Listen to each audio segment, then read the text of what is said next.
All right, तो चलिए शुरू करते हैं। हेलो दोस्तों, this is Naman and I humbly welcome you all to today's lecture number 56 of PSIR lecture series by UPSC by Naman Rajgupta. जैसे कि आप बोर्ड पे देख पा रहे होंगे कि आज जो हम टॉपिक डिस्कस करने वाले हैं दैट इज ऑन हैना अरेंट ऑन बेनालिटी ऑफ एविल।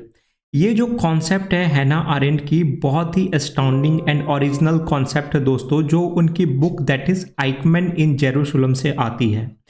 मैं आप सबको बताऊंगा इस बुक की थीम क्या है एंड कैसे इस कॉन्सेप्ट का इवेल्युएशन हुआ एंड हैना अरेंट ने किस ग्राउंड्स पे अपनी concept of banality of evil को बिल्ड किया एंड वो एक PSIR and specially political science student के लिए कितना रेलेवेंट है, राइट। तो हम वो सारी चीज़ें डिस्कस करेंगी एंड एट द एंड मैं आपके लिए PYQs भी लेके आया हूँ दोस्तों, जो आपको अटेम्प्ट करके मुझे मेरे टेलीग्राम चैनल में सेंड करना है so that I can evaluate them and come back with an effective feedback for all of you. All right, so without any further ado, चलिए आज की लेक्चर को शुरू करते हैं। बट आज की लेक्चर को शुरू करने से पहले दोस्तों आप इस पर्टिकुलर MCQ को देखिए, right, and just have this particular question in your mind, ताकि आप जब इस कॉन्सेप्ट को देखें तो ये क्वेश्चन आपको स्ट्राइक करे एंड आप बहुत आसानी से चीजें याद रख सके, right. So when does evil become banal in Arendt's view, right? तो ऑप्शन है when ordinary people criticize evil, when one's conscience is shaken by the evil deed, when there are huge moral repercussions of an evil action, and last is that when ordinary people participate in it, right? इन चारों में से एक जो होगा वो इसका appropriate answer होगा, जो आपको इस लेक्चर के दौरान पता चल जाएगा अगर आप अटेंटिवली सुन रहे होंगे इस लेक्चर को तो, राइट। सो इसी चीज को मद्देनजर रखते हुए आप इस पर्टिकुलर क्वेश्चन को दिमाग पे रखिए एंड लेक्चर को फॉलो करिए, राइट। सो चलिए without any further adieu let's get started with today's lecture friends, right. So lecture को स्टार्ट करने से पहले इस particular context that is banality of evil की बैकग्राउंड जानना बहुत जरूरी है, राइट। जैसे कि हमने देखा था इस बुक में, इस बुक का जो टाइटल है वो क्या है, Eichmann in Jerusalem, right. Eichmann, तो आइकमैन क्या है दोस्तों, आइकमैन क्या है या आइकमैन कौन है, right. Who was Eichmann? So Eichmann है एडोल्फ आइकमैन। जी दोस्तों, एडोल्फ आइकमैन एक एडोल्फ हिटलर के रिजाइम के high ranking Nazi official bureaucrat हैं बेसिकली, राइट। अगर मैं आपको आसान भाषा में बताऊं तो he is an Nazi regime bureaucrat, right, who was responsible for coordinating the logistics of the Holocaust including deportation of millions of Jews to concentration camps, right. अगर आपको थोड़ी भी जानकारी होगी तो हमें ये बात बहुत सहज से पता होगा कि what was the event of Holocaust during the Nazis regime, right. जैसे कि ये पिक्चर आपको बहुत ही साफ भाषा में दिखा रहे होंगे कि कैसे क्या कंडीशन, किस कॉन्सिक्वेंसेस में, किस डिप्रेव्ड सिचुएशन में ज्यू लोगों को एक्सटर्मिनेट कर दिया गया था इन मास से, राइट। जैसे कि आप कॉन्सेंट्रेशन कैंप्स की, ये एक पोलैंड की कॉन्सेंट्रेशन कैंप है दोस्तों, जो आज के दिन में एक होलोकॉस्ट म्यूजियम बना दी गई है। अगर आप कभी भी यूरोप जाएं तो जरूर यहाँ पे जाएं so that you can feel the pain, you can feel the pain by looking at the situations that Jews are made to or subjected to the situation during the Nazis regime, right? ऐसे बहुत छोटे छोटे congested जगहों पे हजारों हजार Jews को रखा जाता था एंड एट द एंड उन्हें गैस करके मार दिया जाता था कॉन्सेंट्रेशन कैंप्स के अंदर दोस्तों। तो ये सारे जो इवेंट हुए थे हॉलोकॉस्ट का, तो जो एडोल्फ आइकमैन है इसे इस सारे इवेंट का ब्रेन चाइल्ड भी माना जाता है दोस्तों। ब्रेन चाइल्ड माना जाता है कि इस हॉलोकॉस्ट के लिए एडोल्फ आइकमैन ही रिस्पॉन्सिबल थे, क्योंकि ये सारा आइडिया ही इनका था। He was responsible for coordinating the logistics, right, जहां भी ज्यूज को जर्मनी से कलेक्ट करके उन्हें कॉन्सेंट्रेशन कैंप्स तक भेजना एंड उन्हें एट द एंड मार देना, इस सब के लिए एडोल्फ आइकमैन रिस्पॉन्सिबल थे, right. After world war II, Eichmann fled to Argentina but was captured by Israeli agents in 1960 and brought to trial in Jerusalem for his role in the Holocaust, right. तो जैसा कि आप उस किताब के title देख पा रहे होंगे, आइकमैन इन जेरूशलम, राइट। तो आइकमैन जब नाजी रिजाइम कोलैप्स हुई थी वर्ल्ड वॉर II के बाद में, तो वो अर्जेंटीना चले गए थे, वहां पे अपनी फेक आइडेंटिटी के साथ वहां पे रह रहे थे एंड एक फोक्सवैगन या BMW एक कोई कंपनी थी उसके साथ काम करने भी लग गए थे। बट अनफॉर्चुनेटली क्या हुआ, फॉर्चुनेटली और अनफॉर्चुनेटली इजरायली एजेंट्स ने उन्हें कैप्चर करके जेरूशलम लाया, जहां पे उनकी होलोकॉस्ट के लिए ट्रायल की गई, राइट। तो इसी होलोकॉस्ट की ट्रायल के लिए दोस्तों एना अरेंट को जो कि एक जर्नलिस्ट थी, जो कि एक यूनाइटेड स्टेट्स मीडिया की एक जर्नलिस्ट थी, उन्हें भेजा गया कि आप जाइए, आप खुद एक जीव हैं, आप ज़्यादा बेहतर तरीके से इस ट्रायल को समझ पाएंगी, आप ज़्यादा बेटर तरीके से इस ट्रायल को एम्पैथाइज कर पाएगी, इसीलिए आप जाइए एंड आप उसकी ट्रायल को पूरा रिपोर्ट कीजिए। इस चीज़ की responsibility was given to Hannah Arendt, right. So Hannah Arendt attended the trial as a journalist and observe Eichmann's demeanour and testimony. तो जो भी टेस्टिमनी, जो भी बयान आइकमैन ने जेरूशलम के कोर्ट में दिया, उस सब को हैना अरेंट ने एनालाइज किया एंड उस सब को हैना अरेंट ने रिपोर्ट किया, राइट। एंड जब उन्होंने रिपोर्ट करके एनालाइज किया, तब वो इस concept of banality of evil तक पहुंच सकी कि banality of evil is not because of the evil nature of individual, but individual को ऐसा सिचुएशन में रख दिया जाता है जो कुछ ये ऐसा घटिया काम करने में मजबूर हो जाता है, राइट। तो चलिए हम देखते हैं, right. So contrary to expectations of a fanatical and remorseless Nazi, Arendt described Eichmann as an unremarkable bureaucrat. What does this mean? ये मेरे शब्द नहीं है दोस्तों, ये हैना अरेंट ने अपने इस किताब that is Eichmann in Jerusalem में रिकॉर्ड किया है, राइट। उन्होंने ये कहा कि contrary to expectations of a fanatical and remorseless Nazi, right. जब हम नासी की पिक्चर अपने दिमाग में लाते हैं तो हमें क्या लगता है कि वो बहुत ही ग्रेव लोग होंगे, वो बहुत ही फैनेटिकल पागल से होंगे, वो बहुत रिमोर्सलेस होंगे, उनमें एम्पैथी सिंपैथी नाम की कोई चीज ही नहीं होगा, राइट। बट अरेंट ने एक कॉन्ट्ररी रिपोर्ट अपने बुक में रिकॉर्ड किया। उन्होंने एक आइकमैन को एज एन अनरिमार्केबल ब्यूरोक्रेट बोला। क्यों बोला? Who displayed no signs of hatred, malice और ideological fervour. He was an Hannah Arendt ने ऐसा बताया कि Eichmann was an unremarkable bureaucrat who displayed no signs of hatred, malice or ideological fervor. Instead, he appeared as an ordinary, mediocre individual who dutifully carried out his assigned task without questioning or reflecting on their moral implications, right? ये तो चलो हो गई किताबी भाषा, bookish language. अगर मैं आपको आसान शब्दों में इस कॉन्सेप्ट को समझाऊं तो हैना अरेंट ने क्या कंक्लूड किया, उनकी ऑब्जर्वेशन क्या थी इस ट्रायल को लेके। उन्होंने बोला कि एडोल्फ आइकमैन जो इस सारे सिचुएशन के लिए रिस्पॉन्सिबल माने जा रहे हैं, वो दरअसल एक अनरिमार्केबल, वो एक एक्सेप्शनल, वो एक ब्रिलियंट ब्यूरोक्रेट हैं जो कि कोई भी साइन ऑफ, जिनके अंदर कोई भी साइन ऑफ हेट्रेड, मेलाइस, आइडियोलॉजिकल फर्बर नहीं है दोस्तों, राइट। जब तक लोगों के अंदर हेट्रेड नहीं होगा, मलाइस नहीं होगा, आइडियोलॉजिकल फर्बर नहीं होगा, तो वो ऐसे नहीं करेंगे, वो ऐसे हरकत नहीं करेंगे, वो ऐसे इतनी घिनौनी हरकत जैसे हॉलोकॉस्ट वो तभी करेंगे जब उनके अंदर कोई हेट्रेड या नेगेटिव फीलिंग होगा ज्यूज को लेकर, right. But Hannah Arendt observed that there was no sign of hatred, malice और ideological fervor in Eichmann, despite he was appeared as an ordinary, mediocre individual who dutifully carried out his assigned task, right? He was normal, ordinary, mediocre bureaucrat who was just doing his duty which was assigned to him by his superiors, right? By his superiors. जो भी उनके superiors उनको duty assign कर रहे थे वो उसको ड्यूटीफुली follow कर रहे थे विदाउट क्वेश्चनिंग और reflecting on their moral implications, right? Without thinking about their moral consequences, right? He was again, do you remember the concept of deontological of Kantian? Deontological, right? Now you can kind of connect this to ethics as well, friend. Your paper GS number 4, right?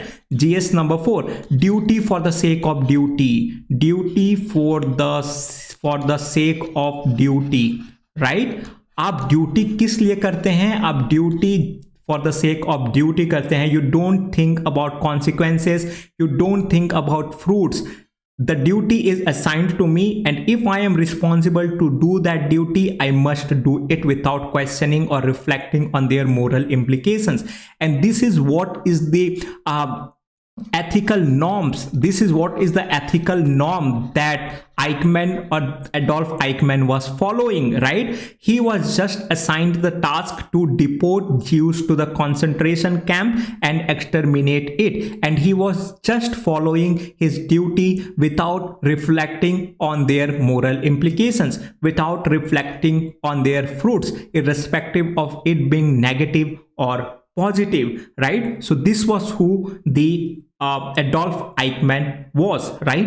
तो इन सब कहानी के दौरान दोस्तों, ये सारे story के दौरान या दरमियान हैना आरेंड अपनी concept of banality of evil कैसे डिवाइस करती है, उनके दिमाग में ये concept of banality of evil कैसे आता है, राइट? हम ये देखते हैं. So Arendt coins the term banality of evil to capture her interpretation of Eichmann's behaviour. So Eichmann's behaviour जो भी उसने टेस्टिफाई किया था दोस्तों कोर्ट इन जेरूसलम में, उस सारे टेस्टिमनी को मद्देनजर रखते हुए जो हैना आरेंट है वो अपनी term that is banality of evil को कॉइन करती हैं, right? What is banality of evil? She argued that evil acts are not necessarily perpetrated by monsters और exceptionally wicked individuals but can arise from thoughtlessness, conformity and the uncritical acceptance of authority within bureaucratic system, right? तो उन्होंने पूरा जो blame था वो एक bureaucratic system पे डाल दिया. उनका मानना ये था दोस्तों कि जो भी एविल, जो भी ग्रेव इवेंट जैसे कि होलोकॉस्ट हुआ, ये किसी एक इंसान के मॉन्स्टरस या विकेड नेचर के कारण नहीं हुआ, ये हुआ एक ब्यूरोक्रेटिक सिस्टम के कारण. क्यों दोस्तों? ब्यूरोक्रेटिक सिस्टम में क्या होता है? ब्यूरोक्रेटिक सिस्टम में होता है order system, right? Order system में क्या होता है?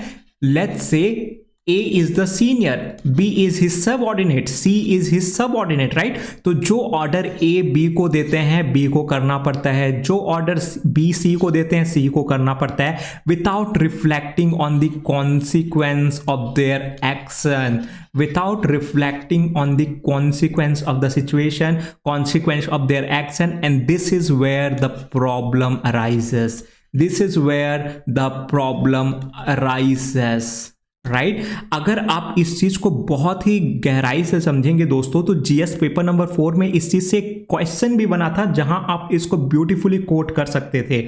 उसमें बताया है कि the job of a bureaucrat is not just mere following of law, is not just a mere following of law. The bureaucrat must also use his conscience when in duty. When he is in duty, the role of conscience also becomes very important rather than mere following of law. ऐसा करके एक question था, मुझे question तो याद नहीं है दोस्तों, but this is the theme I can clearly say, and you can find the question as well around 2014 or something. You can go and see the PYQ of ethics, right? तो वहां पे आप इस चीज चीज को कोट करके बता सकते हैं कैसे हैना आरेंट ने इसी कॉन्सेप्ट को लेके अपनी बेनालिटी ऑफ एविल पूरा एक थ्योरी दे दिया दोस्तों, राइट, जहां पे उन्होंने बताया कि कैसे ब्यूरोक्रेटिक सिस्टम का जो शिकार हो जाते हैं वो बहुत ज्यादा ग्रेव कॉन्सिक्वेंसेस को लीड कर सकते हैं, राइट, वो कैसे बहुत ग्रेव सिचुएशन जैसे कि हॉलोकॉस्ट जैसे क्राइम को कर सकते हैं। It is not their monstrous, it is not their wicked, it is not their bad nature, it is just a thoughtlessness and mere conformity and uncritical acceptance of authority within bureaucratic system, right? So I am hoping that you guys are understanding the concept clearly, right? So Eichmann's obedience to orders and his inability or unwillingness to engage in moral reflection epitomised the banality of evil, right. तो यहाँ पे आइकमैन्स का दोष क्या था दोस्तों, Eichmann का mistake या इशू क्या था? आइकमैन का सिर्फ इतना इशू था that he was thoughtless obedience to the orders and his inability और unwillingness to engage in moral reflection. ये सिर्फ जब ये अपनी ड्यूटी में थे तो इन्होंने सिर्फ अपनी मोरल रिफ्लेक्शन नहीं किए, जो भी ड्यूटी ये कर रहे थे उसकी कॉन्सिक्वेंस को इन्होंने थॉट नहीं किया, सोचा नहीं कि इसके कॉन्सिक्वेंस क्या होंगे। सिर्फ ये मात्र इनकी गलती थी जो गलती नहीं कहा जा सकता, राइट, क्योंकि एथिक्स में एक पूरा ब्रांच है दोस्तों जिसे हम बोलते हैं deontology, right. Deontology, what is deontology? Duty for the sake of duty. We do duty because we must do it. I do because I must do it. I do not have any other option, right? This is what Adolf Eichmann was doing with his job, what he was doing with his duty, right? Then how can we say that Adolf Eichmann was to be blamed, right? And this is what Hannah Arendt also observed, right? So now let's do a live analysis, right? What was happening in the court, right? Here I will give you a glimpse of the statement that was given by Eichmann himself in the court. Eichmann ने उस court में क्या कहा था दोस्तों जब उनकी trial चल रही थी? So this is a comprehensive analysis of the trial, right? So when Eichmann was asked whether he was committed the grave crime, right, when he was asked by his honorable justice that whether have you committed or whether do you think that you are responsible for such a grave crime or not, his simple response was no. His simple response was no. Guys, just put yourself on the shoe of Eichmann, right? If you would be in his position, you would have known the consequence of Holocaust and how many Jews were mass exterminated. You will empathetically accept the charges, right? That yes, I am responsible for the crime. Yes, I am responsible because I was thoughtless during his time, which was against my moral obligation, right? But here what Eichmann responded was no, that I am not responsible. Why? Because he held that it was his duty. It was his duty. He was just following his orders. If his authority, if the senior of Eichmann told him that today you have to deport 10,000 Jews to the concentration camps, he was just following the orders. It would have been crime if he would have not followed the command of the state, right? Now here a important point comes, friends. The regime was totalitarian regime, right? And what if the Eichmann would not have followed the orders that he got from his superior? He himself would be executed on the charges of supporting the Jews, right? Supporting the Jews, which was against the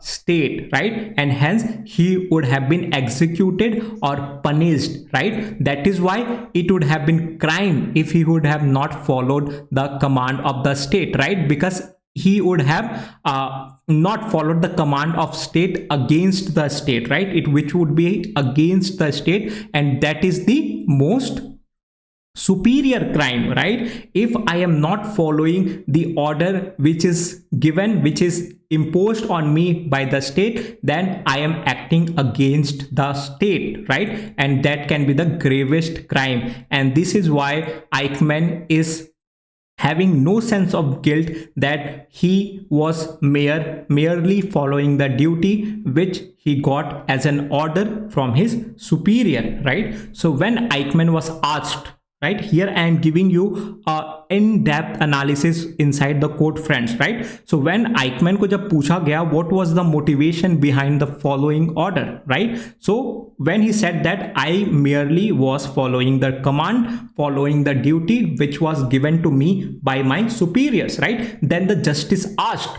what was the motivation behind following the orders, right? What motivated you to follow such a grave order, such a heinous order to exterminate Jews, right? His motivation was simple. His motivation, what he responded was that his motivation was simple. He thought that he will get promotion, he will get promoted to higher ranks, right? And this is why he was merely following the orders.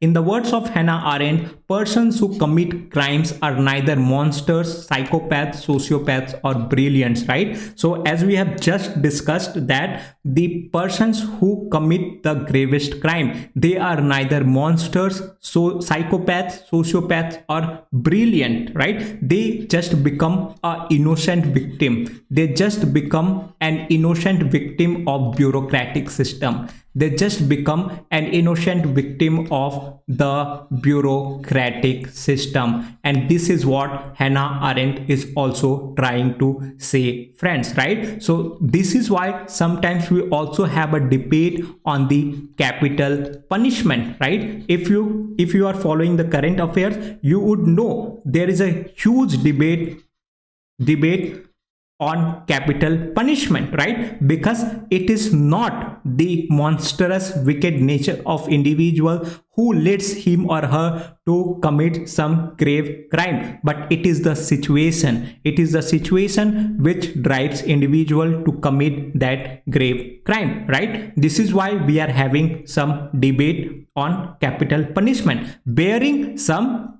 rarest of the rare cases, right? Like rapes and etc., right? That is kept out of the purview. But other than that, even Supreme Court had supported that capital punishment should be nullified, should be exterminated, right? So this is what is the analysis. So they are just bureaucrats, right? They are just bureaucrats. The people like Adolf Eichmann are just bureaucrats. The main fault of Eichmann was that he lost his imaginative capacities. He lost his foresight. He lost his foresight. Hindi में अगर बोलूँ दोस्तों, he lost his दूरदृष्टि. He lost his दूरदृष्टि, right? Why he lost his दूरदृष्टि? Because he could not see the consequence of his action. He could not see the duty that he was following, the orders that he was following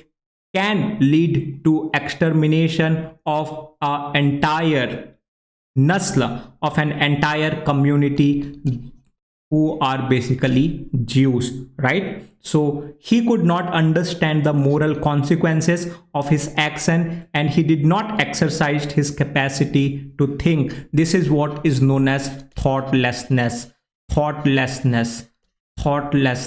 right? And it is very true even to the bureaucratic system of our country as well, friends, right?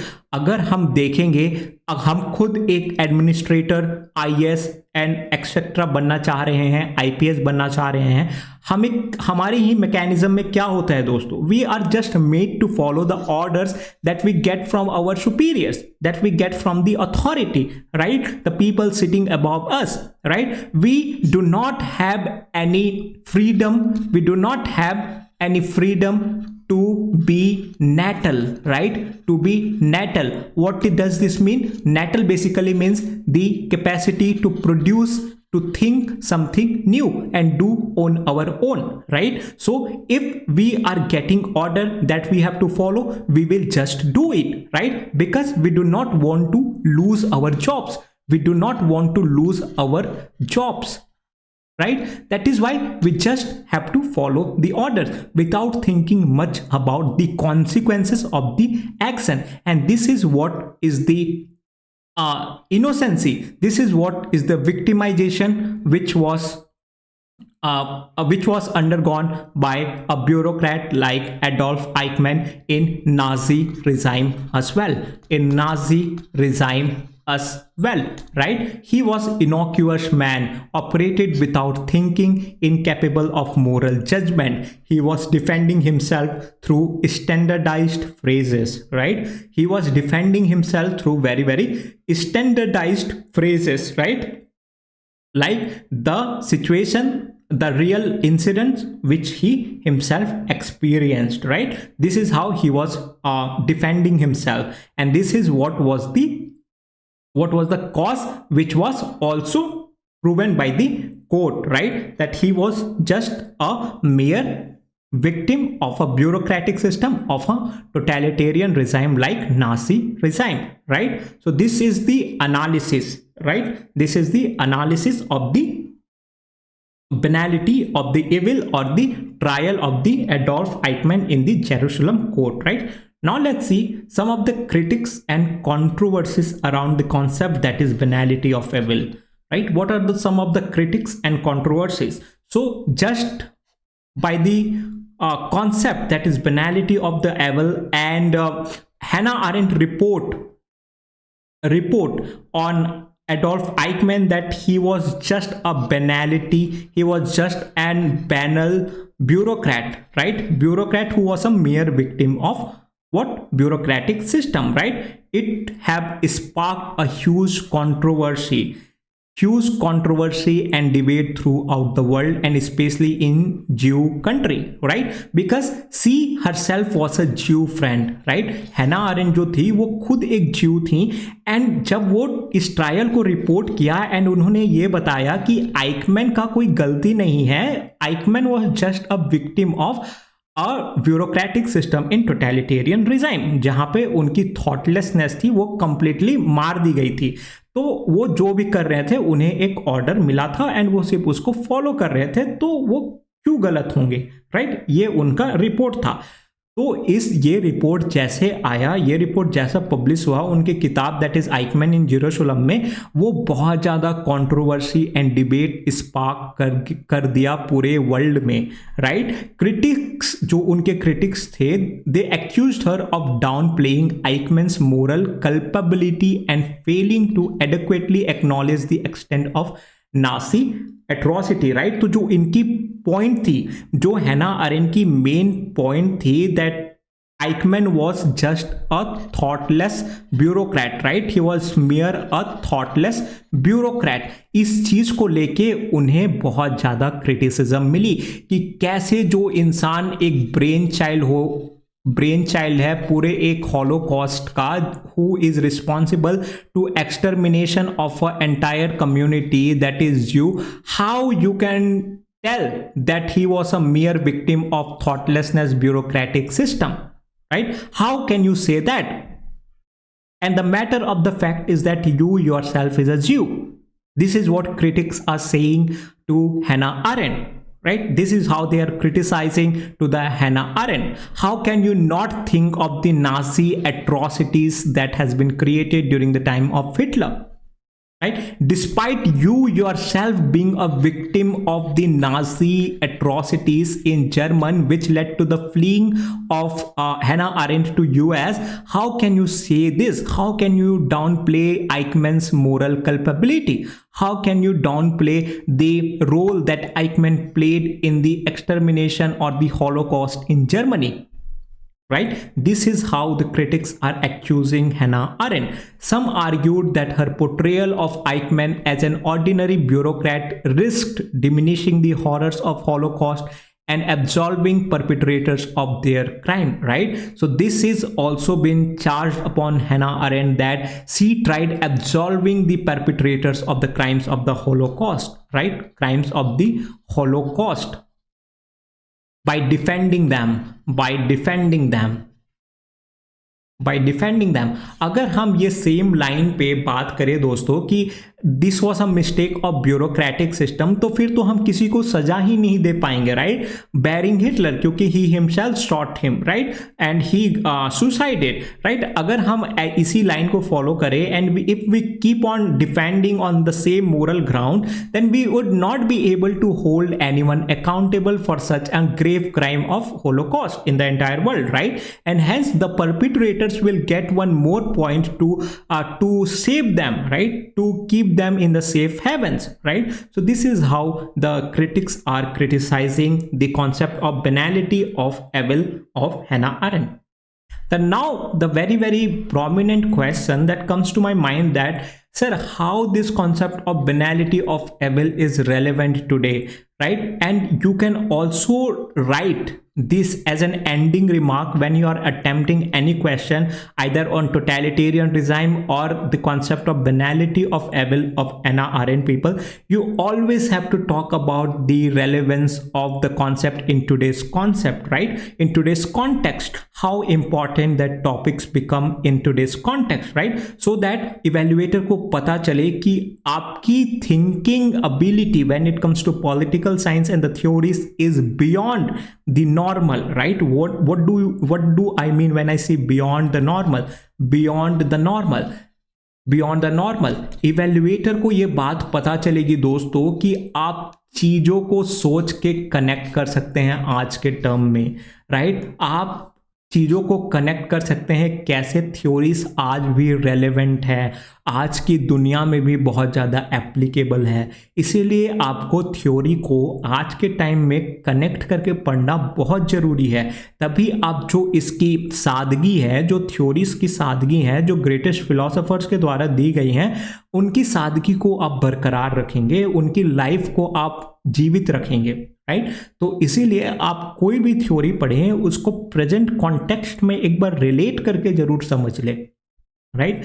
So despite criticism that we have just seen in the previous slide, Arendt concept of banality of evil remains highly relevant for understanding the nature of evil in contemporary context, right? So it becomes very helpful in understanding the nature of evil, right? दोस्तों, we are the largest democracy of the world. India is the largest democracy of the world, right? And we are also prone to many crimes, right? So the concept of banality of evil gives us very important lens to analyze the role of a criminal in any crime, right? Because we can know the nature of the evil through her concept of banality of evil.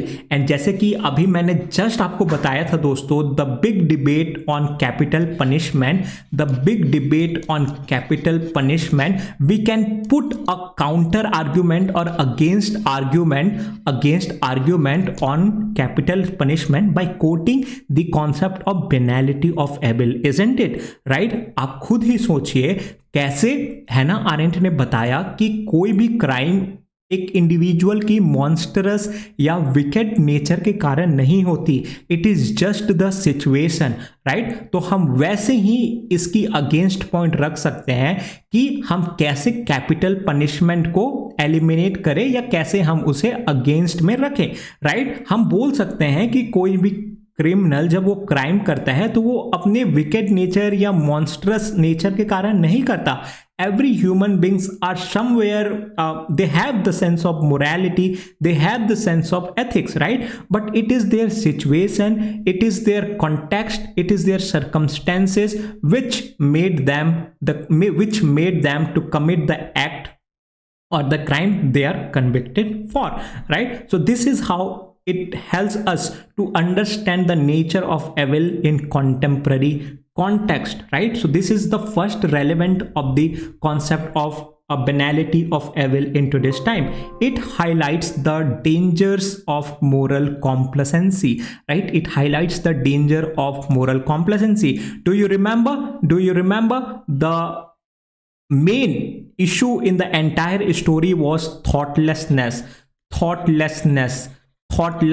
of Eichmann, friends, right? How he was thoughtless in contemplating the consequence of the action of the duty that he was engaging himself in, right? This is what is moral complacency, friend. Moral complacency is something when you fail, when one fails